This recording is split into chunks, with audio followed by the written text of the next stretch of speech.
লক্ষ্মীপুর জেলার রামগঞ্জ উপজেলার ৮ নং করপাড়া ইউনিয়নের ভাটিয়ালপুর যুব সংঘের উদ্যোগে বিসিএল নাইট শিট ক্রিকেট টুর্নামেন্টে শত শত দর্শকের উপস্থিতিতে লায়ন্স ক্লাব ভাটিয়ালপুর বনাম বদরপুর ইয়াংস্টারের সেমিফাইনাল অনুষ্ঠিত হয়।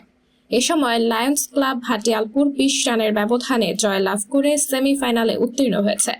লায়ন্স ক্লাব ভাটিয়ালপুরের টিম পরিচালক কাতার প্রবাসী মুরাদ হোসেন লিটন, সৌদি আরব প্রবাসী জিসান, সৌদি আরব প্রবাসী মিলন, আমেরিকা প্রবাসী শফিকুল ইসলাম, সৌদি আরব প্রবাসী ফারুক সহ সকলেই আশাবাদী সেমিফাইনালের মতো তাদের টিম ফাইনালেও জয়লাভ করবে। খেলায় বিশেষ অতিথি মাহবুবুর রহমান মনিরের হাত থেকে ম্যান অব দ্য ম্যাচ পেয়েছেন লায়ন্স ক্লাব ভাটিয়ালপুরের খেলোয়াড় শিমুল। সাবরিনা জলিল, সবার কথা।